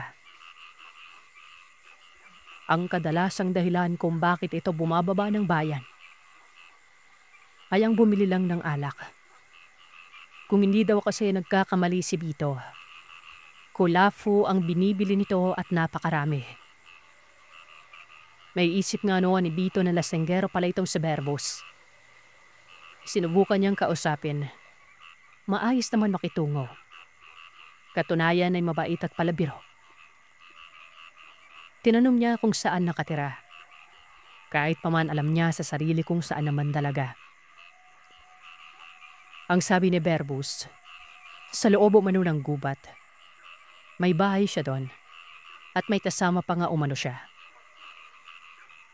Dagdag pa ni Berbus, nakakabaliw umano ang mga tao sa lugar. Naiilang daw kasi sa kanya. Wala namang dapat katakutan dahil unang-una ay hindi naman siya masamang tao. Saglit lang naman yung pag-uusap na yon. Pero doon nagsimula ang lahat para kilatisin pang maigi ni Bito ang taong ito. Sa sumunod na linggo, muling dumako sa Berbus. Alam ni Bito kung anong araw at oras ang dating. Kaya naman nakaantabay ng binata. Matapos makabili ng alak ni Berbus, inabangan ito ni Bito. Ang sabi ng binatilyo, gusto niya umanong gumala sa gubat. Kaso wala siyang kasama. Pwede ba umanong magpasama siya kay Berbus nun? Akala noon ni Bito na pauunlakan siya pero umilin si Berbus at ang sabi nito, Hindi daw pwede. Gawa ng delikado ang lugar. Ayon naman kay Bito, kung delikado pa ang lugar ay bakit doon tumitira si Berbus? May punto ka dyan. Sa bagay, iba kasi ako. Sanay na ako sa gubat na yon. Teka, talaga bang gusto mong gumala? Sige, pumunta ka na lang doon sa gilid ng gubat at sasalbungin kita. Anong araw mong gusto? Tsaka anong pangalan mo? Parang gusto ko yung katulad mo Matapang. Uwi ka ni Berbus nun. Kagad namang sinabi ni Bito ang araw. Sa susunod na araw daw at umaga siya tutungo sa lugar. Nagpakilala na rin siya sa kanyang pangalan. At dagdag pa niya, apo siya ng isang albularyo na nagngangalang Antonio. Aba, apo ka pala ng albularyum yon. Siya sige, pero magpaalam ka. Tumango si Bito. Kinagabihan ay sinabi niya sa kanyang lolo na pupunta niya sa Berbus. Pero napagalitan siya ng kanyang lolo. Ayon dito, ayos lang na huwag katakutan ng tao dahil hindi naman ito masama pero yung pupuntahan ng lugar nito, hindi daw siya papayag nun. Nakapunta na daw si Lolo Antonio at kamuntikan pa siyang mamatay dahil may bumagat umano sa kanya. Dambuhalang nilalang na kung tawagin ay sarangay. Mabuti na lamang umano at nagawa pang makatakas ni Lolo Antonio. Nagtanong naman ang binata kung ano ba itong sarangay. Ang sabi ng lolo, malaking halimaw daw ito na mas nakakatakot pa sa pinaka nakakatakot na nasilayan ni Bito sa buong buhay niya. Mahirap umano idetalye ang mukha. Ang maigi, wag na lamang daw hamakin ng lugar na yon. Langulit nang nangulit si Bito dahil gusto niya talaga makapunta kahit naman may nakakatakot na nilalang. Binabatay niya kasi kung paano nabuhay sa gubat si Berbus. Dagdag pa nito, ang lolo niya ang nagsabi na huwag katakutan si Berbus, kaya indikasyon ito na hindi din nakakatakot ang lugar na tinitira nito. Ano bang pumasok sa isip mo? Kung ako sa'yo, no? Matulog ka na lang. Yan naman ang gawain mo laging batugan ka. Basta hindi ako papayag na pumunta ka sa lugar ni Berbus. Kailan ka ba nakarinig dito sa atin na may sumubok na pumasok sa gubat na yon? Di ba'y sa akin lang? Dahil sinubok ko yung kakainan ko bilang albularyo. Harin ako, destorbo ka. Sa kabila ng pagtanggi ng kanyang lolo, pinili pa rin ni Bito ang kanyang kagustuang makapunta sa lugar. Hindi niya alam sa sarili kung bakit nais niyang makilala ng lubos itong si Berbus. Bakit ganoon na lamang ang takot ng mga tao sa taong ito? Sa sumunod na araw, tahimik na lumikas si Bito. Casual lamang ang suot niya. Umaga yun at kasisilang pa lamang ng araw. May kalayuan ang gubat na yon. Dadaan pa sa malawak na sasakahan si Bito. Tatawid pa ng ilog at aakit ng bundok. Tapos ang nasa tapat ng bundok na ito, yun na ang napakasukal na gubat. Wala man lamang kabahay-bahay doon. Halata ito na birhing gubat pa. Paano ba naman kasi walang bakas na pinutulan ng kahoy? Walang-wala lang si Bito. Nagpatuloy lamang siya sa paglalakad hanggang sa makarating sa masukal na lugar. Wala siyang ibang naririnig maliban na lamang sa mga huni ng mga ibon. Hagapas na mga dahon, langit-ngit na mga puno at taluskos sa may mga damo. Wala man lang bakas ang lugar na dinadaanan ng tao. Doon pa lamang niya naisip na para siyang baliw. Naniwala siya kay Berbus na sasalubungin siya nito. Pero wala naman. Patuloy lang siya sa paglalakad pero tinatandaan niya lahat ng dinadaanan niya. Sakali kasi magbago ang kanyang isip at umuwi, hindi siya maliligaw.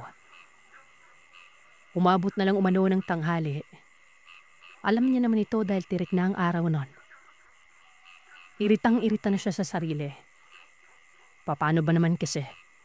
Nanlilimahid na siya sa pawis at ang katipa ng kanyang katawan.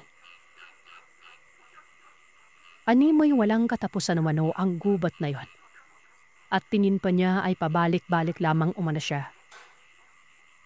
Ayon kay Abito, nilagyan niya ng mga bakas sa mga puno nun.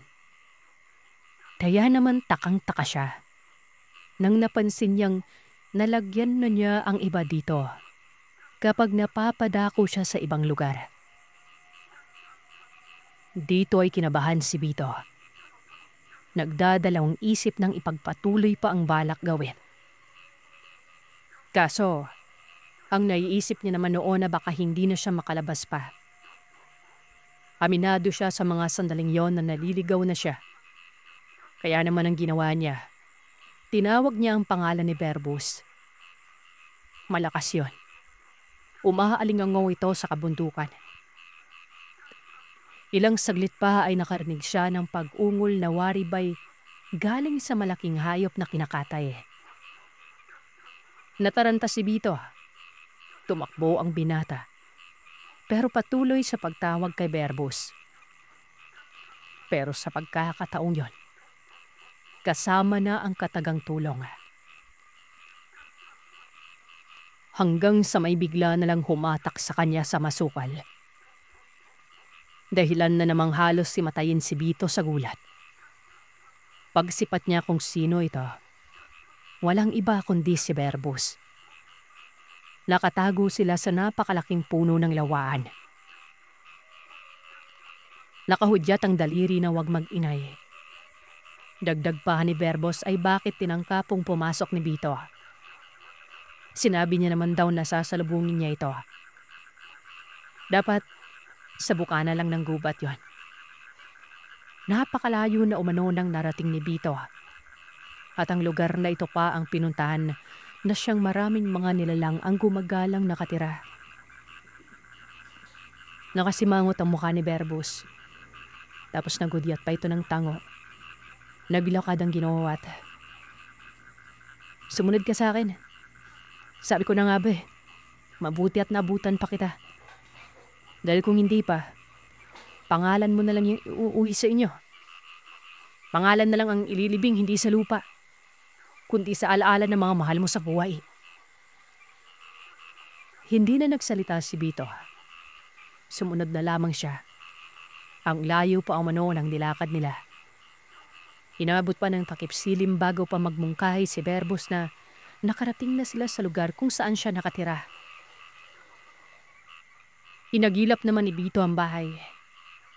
Pero wala naman siyang nakikita noon. Nagtanong pa ito kung saan banda ang bahay ng Ginoo. Tinuro lang ni Berbus ang napakalaking puno doon. Napakunot ang mukha ni Bito hanggang sa nakita niya ang maliit na espasyo at nasa ilalim ito ng malaking ugat. Huwag mong sabihin diyang ta nakatira. Tanong ni Bito. Bakit? Hindi ba pwedeng tumira kung saan-saan?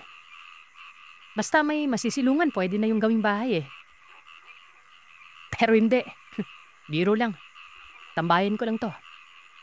Sa likod ng puno yung bahay ko. Sumaglit lang tayo eh. Tugon ni Berbus nun. May kinuha si Berbus na kung anong bagay doon sa ilalim. Nakita ito ni Bito pero hindi niya alam kung ano. Basta pahaba yun na kaagad din siloksok ni Berbus sa kanyang tagiliran. Umakyat silang dalawa hanggang sa nakita ni Bito ang isang maliit na kubo. Pero nakabungad ito sa napakalawak na kabundukan. Napakaganda umano ng paligid nun. Wari pa ni Bito, ito na ang kabuuan ng Kanaga. Pero papanong nangyari daw yon ayon kay Bito? Sa isip-isip na kasi nasa baba ang gubat pero papanong nasa taas ng bundok ang bahay ni Berbus? Nagtanong siya sa Ginoo. Ang sabi naman ito, Doon talaga nakatira sa baba si Verbus dati pero lumipat daw siya kasi tinamaan ng malakas na agos ng tubig ang kanyang bahay noong magkaroon ng bagyo. Bagamat maliit lang ang tirahan ni Verbus pero napakapulido ng pagkakagawa. Pinagtagpi-tagping kahoy ito. Maging ang bubungan ay kahoy din. Pero napakadikit at walang siwang. Wari ba'y pinuwersa ang paggawa para magdikit lang? Ang tanong naman, papanong napuwersa? Malaki pa sa binti niya mga ito. Hindi siya pumasok sa loob. Sa halip ay pinili na lamang ni Vito ang maupo sa isang kahoy na nakatumba. Nakita niya pa doon ang sako-sakong bote ng alak. Kung hindi siya nagkakamali, mga nabili itong alak ni Verbus sa bayan. Nagtanong naman si Verbus kung saan gustong gumala ni Vito. Sanhinang, eto nga ang nasabi niya sa Ginoo kaya nagpunta siya sa gubat nun. Ang sabi naman ni Vito, hindi talaga paggala sa gubat ang sadya niya. Kung hindi si Verbus talaga. Gusto niyang alamin kung bakit talaga ito kinatatakutan ng mga tao. Anong misteryo sa pagkatao at ano ang mga ginagawa. Inamin niya yun kay Verbus. Napakunot ang mukha ni Verbus at ilang saglit lang. Tumawa ito. Bakit hindi na lamang umano sabihing gustong makipagkaibigan? Pangit kasing pakinggan ang pag-usisa sa katauhan. Para na rin umanong walang pinagiba sa mga taong tsismoso. Na walang ibang ginawa kundi ang siraan ng kapitbahay. Kanina pa ako nag-aantay sa'yo dun sa baba. Ang layo na pala ng narating mo. Tingin mo makakabalik ka kaya ngayon sa inyo? Naku, tiyak gagabihin ka. Malamang sa malamang basa ka ng ulan. Tingnan mo makulimlim pa oh. Bueno, kung gusto mong manatili rito, ayos lang. Bukas ka na lang umuwi. Mungkahi ni Verbus. May pinagkakaabalahan si Verbus. Sinuri naman ni Vito kung ano ito. Hanggang sa napansin niyang tila hawakan ito ng itak. Ilang saglit lang, nang mabuo ang kahoy. Dito na nalaman ni Vito na yung kinuha pala ni Verbus doon sa ilalim ng ugat. Kinakalawang na itak pala ito.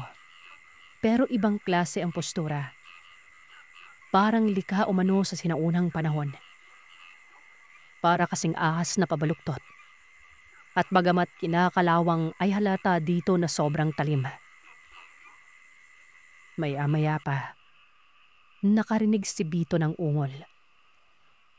Ito yung nakairingan niya sa loob ng gubat kanina. Kagad niyang sinabi kay Verbus yun pero ang tugon lamang nito. Naririnig din niya ang ungol. Hayaan lamang umano. Hindi naman umano mananakit yon. Nagtaka si Vito. Sa pagkakaintindi niya kanina, habang palayo sila ng gubat, ito yung tinutumbok ni Verbus na nilalang. Pero ngayon, tila ba kalmado lamang si Verbus. Hindi katulad kanina na balisa. Ang sabi pa ni Vito, kung hindi siya nagkakamali, hinahabol siya ng nilalang na umuungol nun. Hindi ka hinahabol. Tinutulungan ka lang niya. Kung di dahil sa kanya, hindi ako makakarating kaagad.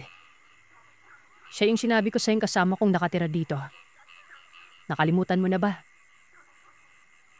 Ano? Teka, tao ba siya? Nakakatakot ang tingin eh.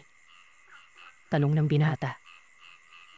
Ayon kay Verbus, hindi umano tao ang kasama niya. At ito ang kinatatakutan talaga ng mga tao sa bayan. At hindi siya. Dahil ito ang bububungad sa mga residente sa tuwing napapadako sa gubat ng mga yon. At hinaalangan ng mga tao, si Verbus umano ang halimaw na ito. Dagdag pa ni Verbus, alam daw ito ng lolo ni Vito. Kilala ni Verbus ang lolo ni Vito. Natawa pa nga siya umano noon na makamayaw ito sa kakasigaw habang tumatakbo. Nasa murang edad pa noon si Berbus. Hindi mo siya makikita kung hindi kanya pinahihintulutan. Katunayan, nasa gilid mo lang. Oh, kalma lang dyan. Sinabi ko naman na hindi nananakit yan eh. Ayon pa dito, ang kinatatakutan daw niya kanina doon sa gubat kung saan naroroon si Bito ay ang nagkalat na aswang. Walang kamalay-malay si Bito na ito ang dahilan kung bakit siya naligaw. Hindi daw napapansin ni Bito. Tinadaanan pa umano siya nito sa harapan pero hindi niya nakikita. Ganoon na lang ang pagkagulat ng binata. May mga aswang pala sa lugar na yon. At malamang ayon sa kanya, tinaboy ito ng sinabi ni Berbus na kasama.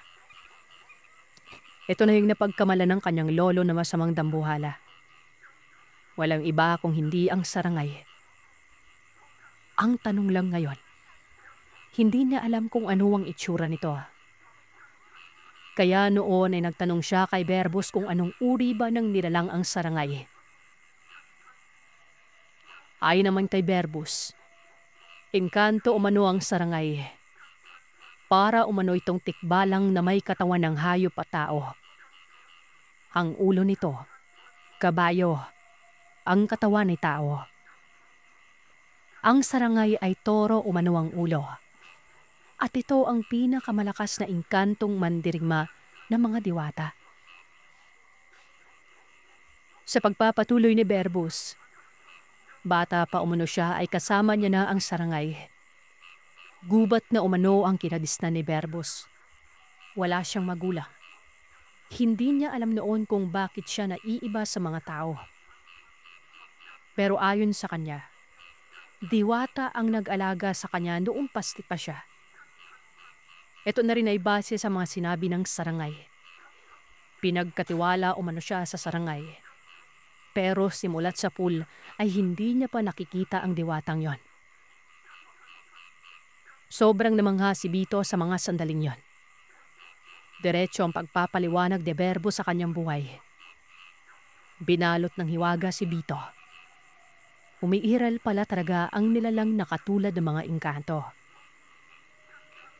Ang pinaniniwalaan niya lang kasi noon ay aswang. Bagamat hindi pa siya nakakakita nito.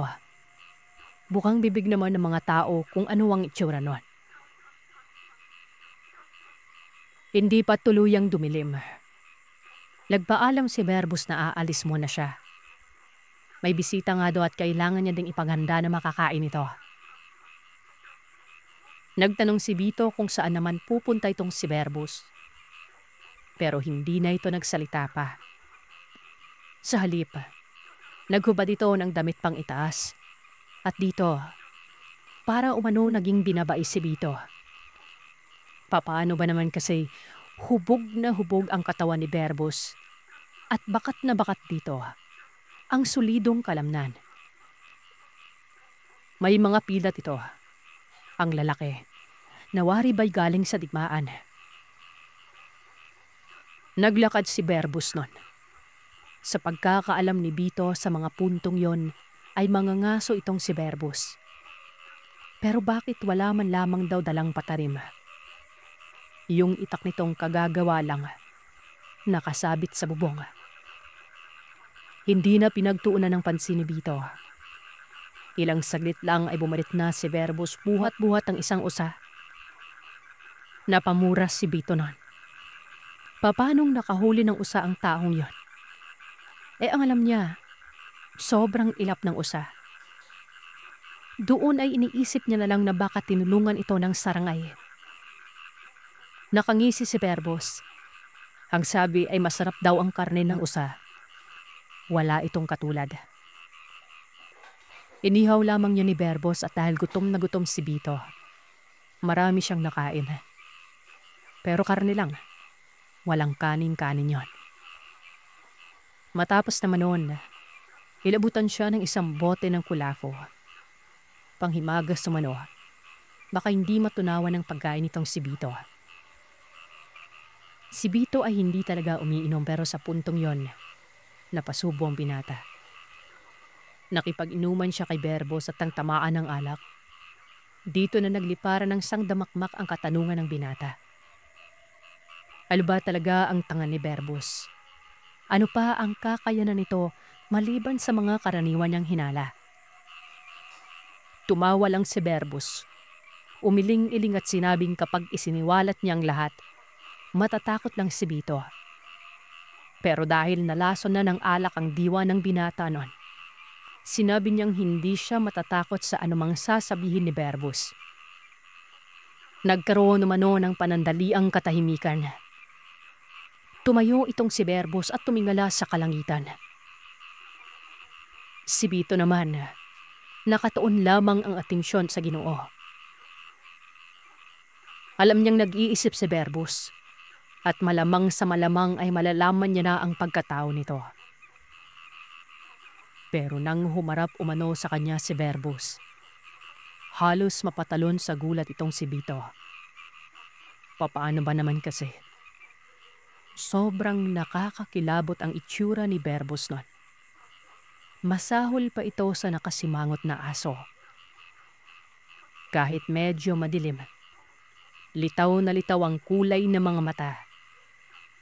Kulay dilaw yon at napapaligiran ng pula nun. Tapos ay may nakausling mga ngipin na ubod ng tutulis. Ilang saglit pa umano, yumuko si Berbos. At dito ay nakita ni Bito ang paglapad ng balikat ng Ginoo. Mas lumaki ang katawan at naririnig niya umano ang paglagutok ng mga buto nito na wari ba'y nagkabali-bali noon. Wala na. Sa isip noon ni Bito, isang aswang si Berbos. Tatakbo sana siya kaso bigla naman itong nagsalita. Ang sabi pa ni Berbos, bakit umano tatakbo? Nakapanumpa na hindi matatakot. Huwag kang aalis. Mas delikado kapag lumayo ka sa lugar na to. Umupo ka dyan at mag-inuman tayo. Kaloko kang bata ka. Ano na? Wika ni Berbos nun. Si Bito ay nanlamig na lamang bigla.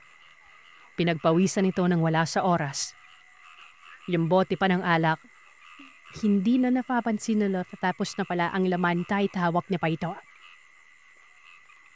Tumabi sa kanya si Berbos. Tumungga ipon ang alak at masaan yung aswang. Kilabutan man, pero nilakasan ni Bito ang anyang loob. Pero aminado siyang sobrang nakakatakot talaga ang itsura ni Berbos nun. Parang may katabi umano siyang napakalaking aso. Habang umiinom ikom si Berbos, ay saan naman unti-unting pagbabalik sa normal na tao. Sa maniwala man kayo o sa hindi. Parang may alikabok na naglalablaban at unti-unting nagiging maalis sa mukha nito. Dito, napabuntang hinina si Bito. Gumaan ang pakiramdam at dito na siya nakapagsalita. Pero sa tono umano ng boses niyang binibitawan, halatam nangangatog ang katawan. Sabi pa niya, anong klaseng nilalang si Berbos? Ay naman kay Berbos. Literal na aswan siya. Pero hindi ito yung aswan na karaniwang bukang bibig ng mga tao. Sadyang naiba lamang siya at ilan na lamang binang atulad ng umiiral. Tagay ng ibang kwento niyo, gabunan ng tawad sa kanya. Pero may pinagkaiba rin. Dahil ang tipikal na dabunan umano ay hindi kontrolado ang sarili at ang kabuang anyo ay taong lobo. Mabalahibo at may kalakihan din. Pero siya, walang balahibo. Natural lang o anong kulay niya ay yun pa rin ang lalabas sa pagiging aswang. Sabihin na nating aswang na engkanto ako. Ang totoo, alam ko talaga kung sino at ano ang mga magulang ko. Ayoko lang ihadsin ng diretsyo. Kasi alam ko naman na doon pala malalaman mo na kadag kung ano talaga ako eh. Ang nanay ko, Isa maswang. Ang tatay ko, Engkanto. Wika ni Verbos. Alin pa dito, buhay pa daw ang mga magulang niya. Pero nasa loob lamang umano ng mundo ng mga engkanto. Doon nila piniling manirahan. Si Verbos lamang ang nasa labas. Kahit papanay makaranas din siya umano ng buhay ng pagiging tao. Nasa kanya mismo ang desisyon kung anong pipiliin niya pero matagal nang napagpasyahan nito na mamuhay kasama ng mga tao. Ang problema nga lang, hindi siya pwedeng makisalamuha. Dawa nang pinabantayan siya ng diwata at ang inutusan ay ang saranay. Matamsarangay umano, delikado kapag nadalit. Walang pinipili ito kung sino ang napagdidiskitahan. Mabuti man o masama. Piyak na wala madigpas. Dagdag pa ni Verbos. Baka umano gusto makita ni Vito ang saranay. Hihingi siya ng paintulot dito para magpakita yon. Dumiling si Vito. Mabilis din sinabi na wag na ramon daw. Baka himatay na siya kapag magdadanay. Pero humagarpak ng tawa itong si Verbos. Ang sabi, nasa likod na ang saranay at nagpakita na ito. Yung panlalamig ng katawan ni Vito, mas lumalay ka. Balot na ang pagkatao niya ng isang katutak na pagkahirakbot. Ayon pa sa kanya, maski ang buhok niya ay nagtayuan na nun. Nagdadalawang isip siyang lumingon sa may likuran. Aminado siyang totoo ang sinasabi ni Verbos. Dahil nakakanmid siya ng hango sa kanyang likuran para itong hilik ng malaking baboy. Tumatama pa sa kanya ang hininga nito. Nawari ba rin nakadunaw sa likuran niya? Ano ka ba? Walang problema. Pinggan mo dang. Maliit lang naman yan. Mas malaki ka pa naman sa kanya. Pero huwag mong titigan sa mata ng matalala. Para kang kalabasan nasa gasaan kapag ihawa mo yan. Maamo ka lang. Para na rin hindi mag-isip ng masama. Ano ba kasi pinuntak mo dito, Vito? Dahil sa mga sinabi niya ni Verbos, lumingon siya sa kanyang likuran na sa maniwala man tayo o sa hindi. Naparihi sa takot si Vito. Isang ubo na lamang umano, puputok na yung butsi niya. Napakalaki ng halimaw. Mga 8 palampakan ng tangkad. Napakalapad at napakalaki ng kalamnan. Nakabahag lamang ito at may bikbik pang ugat ng kahoy na kung titingnan ay napakapigas na kahoy yan. Tama ang sinabi ni Verbos. Tao ang katawan, pero may ulo ng toro. Parang karabaw na baka ang mukha niya. Hindi naman umano galit tingnan. Pero sa laking yon, hindi may iwasan na matakot. Kahit sino pa siguro ang makakita. Parang binatong aso na tumatakbo siguro ang mangyayari. Hindi gumagalaw ang nilalang na yan. Yung mga mata, napaalikot. Para bang nagtataka ito. Sumasaglit ng tingin kay Verbos at tingin sa kanya. Na para bang may gustong sabihin na hindi mabitawan. Kaibigang Huran, siyang ikalawang tao na nakakita sa'yo. Ang una, yun yung lola niya. Pinagkatuwaan mo pa yun. Parang baliw sa kakatakbo. Sampip ni Verbos. Sa mga sandaling yon, nagsisimula ng manilid ang luha sa mga mata ni Vito. Ang sabi niya, pwede na daw bang maglaho na lamang ang saranay. Tumawa ng tumawa itong sa Verbos. Kasabay naman ito ay ang biglang paglaho ng nilalang. Dito ay napahagun-gul ng iyak si Vito. Umupo at yumaklak ng alak. Ang sabi naman ni Verbos ay huwag matatakot si Vito. Nasa poder umano siya ni Verbos at ligtas na ligtas siya nun. Kung tutuusin ay mas ligtas pa umano si Vito sa lugar niya kaysa sa tirahan mismo ng binata. Gwardyado siya ng Saranaye. Nagustuhan naman si Vito ng gabay ni Verbus dahil kung hindi pa, dapat pang nagkagalit na ito. Hanggang sa nagtuloy-tuloy ang inuman nila, ang daming napag-usapan. At dito ay may ipinakita si Verbos kay Vito.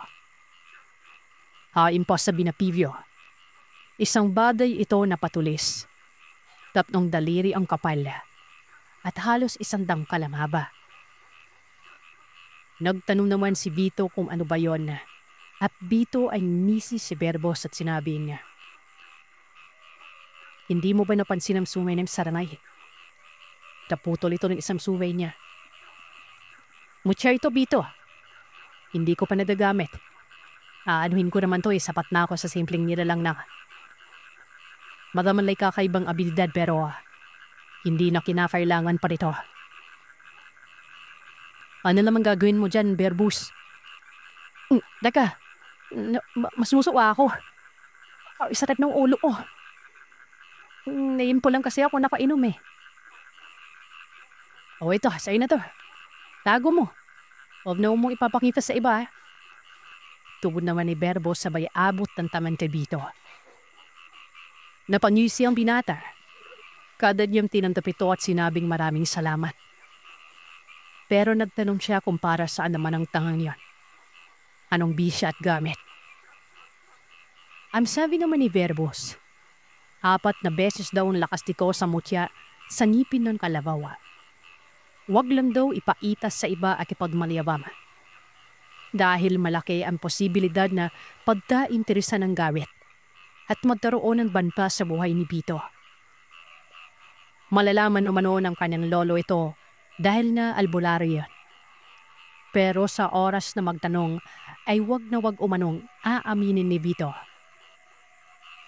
Huwag magtiwala si Vito kahit sino at gaano pa kalapit sa buhay niya. Dahil ang hawak nito ay mahiwagang bagay at posibleng may magtraido sa kanya para makuha lamang ito. Dagdag pa ni Verbus, pwede daw gawin taluban ng gamit para sa maiksing patalim. Ang patalim ay magkakaroon ng nakakamanghang karga. Depende na rin kay Vito.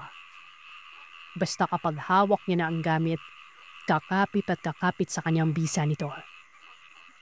Mas malupit pa daw sa tadaliwas at kabalya at kapag ginusto ni Vito na mag-aral ng karunungan, mas mapapalakas niya pa ito. Maliban sa kondisyon na walang dapat makakaanab na iba, dapat gamitin ito na Vito sa tama. Dahil napakadelikado daw ng gamit. Yung mga imposibleng gawin, magiging posible daw ito. Ang problema nga lang, dapat ay sanayon ni Vito ang sarili dahil ang gabay niyang Saranaye, dadabayon din daw si Vito noon. Naiisip ni Verbos na ibigay na lamang sa kanya ito. Total, gusto naman daw ng Saranay si Vito. At piyak magkakasundo sila nito. Tumango lamang si Vito. Ang sabi niya, kung totoo maging gabay niya din ang Saranay, abay dapat malamang daw sanayin niyang sarili. Tatapadan niya ang kanyang globe. Hanggang sa nalamunan ng nalangu sa harap si Vito. Hindi niya namalayan na nakatulog na siya sa kinauupuan. Pagkagising niya, umaga na. Nakaiga siya sa lupa at sa mga sandali nito. Umaampon pa. Din naman ang pagtataka ni Vito kasi hindi niya makita ang bahay ni Verbus. Wala ito doon sa gilid ng malaking puno. Kinusot-kusot niya ang kanyang mga mata. Pero wala talaga siyang makitang bahay. Tumayo si Vito at nagpasuray-suray pa siya hanggang sa napasandal sa ugat. Ginala niya ang kanyang paningin kasabay ng pagtawag sa pangalan ni Verbus. Walang tugon.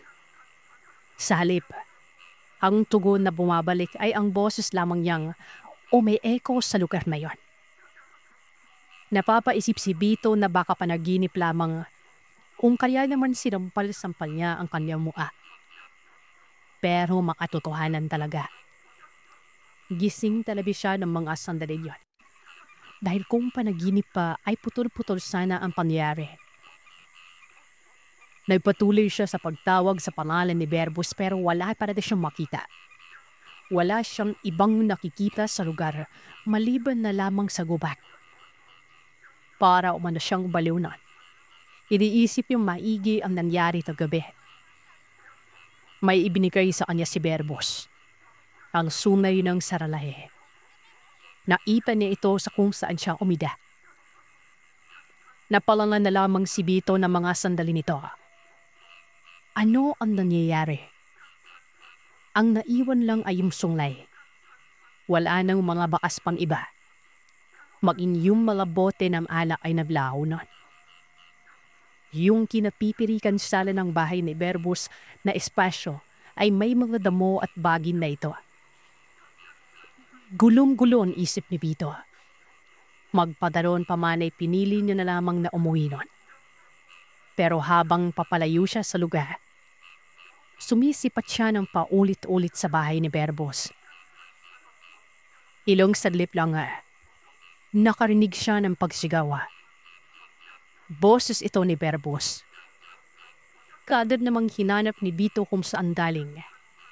Pero parang na sa buong paligid umano ito. Sabi, mag-iingat daw si Vito. Huwag talimutan na mga sinabi niya dito kagabi. Dagdag pa nito, maraming salamat umano at sa kauna-unahang pagkakataon. Nagkaroon ito ng kaibigang tao. Sinabot naman ni Vito kung nasaan na si Berbus. Ang tugon nito, naroroon lang daw sa lugar. Sabi ko naman sa'yo, asong nainkanto ako, di ba? Huwag talang luwingon pa. Dumiretso ka ng umuwi. Tingatan mo yung bigay ko sa'yo. Wika ni Berbus. Hindi na nun nagsalita pa si Vito. Tumango lang ito at nabuntong hininar sabay lakad pababa ng lugar. Lapanipi si Vito. Hindi nga siya nananaginip. Totoo nga yung nangyari. At naiisip niyang tama naman si Berbus. Inkanto na asong ito at malamang sa manamang yung lugar kung saan sila naroon kagabi. Nabibilang ito sa mundo ng mga inkanto. Alam niya sa sarili na makikita niya pa si Berbus. Bababa ito ng bayan at bibili ng alak. Malaking tapanuan sa kanya kung paano nagtaroon ng salapi si Berbus pero niloko niya na lamang ang sarili na baka may mahika ito. Magaling man din na. Hingkahan tumagi ba? Mabuti na lamang at hindi masamang nilalaw. Nagkataon ay dilubyo ang daralikaw. Habang pababa ng bundok, sinisipat din ni Vito ang lugar kung saan siya nalikaw. Kinikilabutan si Vito. Makita niya palang ang lilim ng mga puno. Mailalarawan niya ang mga aswang na nabanggit ni Berbus.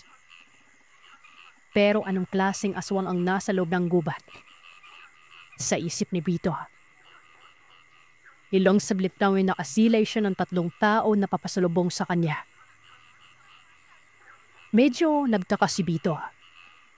Paano ba naman kasi wala namang matinong daanan ang lugar? Katunayan ay pirang bahala na yung paglakad niya sa masukal. Walang pinatutunguhan.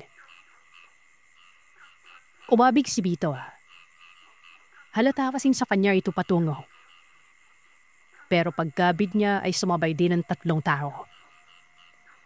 Habang papalapit ay nagiging malinaw na sa kanya ang mga mukha nito. Hindi niya kilala. Taswa lamang ang suot na wari ba'y magsasaka. Huminto si Vito. Vito ay huminto din ng 3 tao.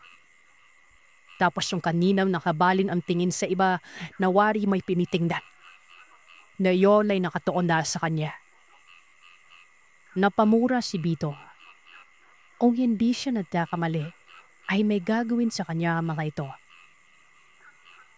Kinabahan si Vito nun. Ayon pa sa kanya, naghanap na siya ng lugar kung saan siya tatakbo. Ilong saglit lang, umumpas ng kamay ang taong yon. Akam naiintindihan ni Bito dito. Tinatawag siya ng mga ito. Paano kailangan niya sa akin? Pero walang nagsalita. Mumisi ang mga ito at nabilakad palapit sa kanya. Hindi magkawari si Bito. Hindi niya alam ang gagawin. Simigaw siya at pinawag ang pangalan ni Berbos. Hindi pa naman kasi kalayuan ang lugar. Paulit-ulit siyang sumisigaw habang umatras. Pabilis na malang pabilis ang paglalakad ng mga tawa. Dinampot na ni Bito ang kanyang tsinelas. Kumaripas siya ng takbo pabalik doon sa kinaroroonan ng lugar ni Berbos. Lang makabalik ito, huminto ang dilata. Tinatanaw niya ang mga tao. Sumusunod pa rin sa kanya yon. Berbos! Berbos! Tulong! Tulong! Sambit ni Bito. Pero hindi niya naririnig si Berbos na tumugon. Walang nagpakita sa kanyang kaibigan na para bang hinahayaan siya nito. Walang nagawa si Bito kung hindi ang harapin na lamang ang tatlo. Lang ilang distansya na lamang sa kanya ang mga ito. Nagdampot siya ng bato at sinabing kapag lumapit ay babatuhin niya umano. Imbis na matinag, yumapit pa sa kanya ang mga ito. Hanggang sa 2 di pa na lamang ang layo. Huminto ang mga ito at sinabi ng isang tao na may gusto lang itong kunin sa kanya. Walang iba kundi ang sungay ng sarangay. Dagdag pa, walang mangyayari umano sa binata. Basta't ibigay lamang daw ang gusto nilang makuha nun. Napakunot ang mukha ni Bito. Kinapa niya kaagad ang kanyang tagiliran kung saan nakasuksok ang bagay na yon. Nag-iisip siya kung ibibigay niya ba ang tangan. Ilang saglit lang, nakita niyang bigla na lang sumimangot ang mukha ng isa. Nagtuloy-tuloy na ang pagsimangot nito na waribay nilubag niya ang kanamuka.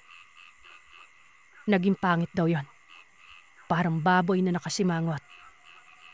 Hanggang sa yung dalawa ay naging ganon din. Napamura si Bito.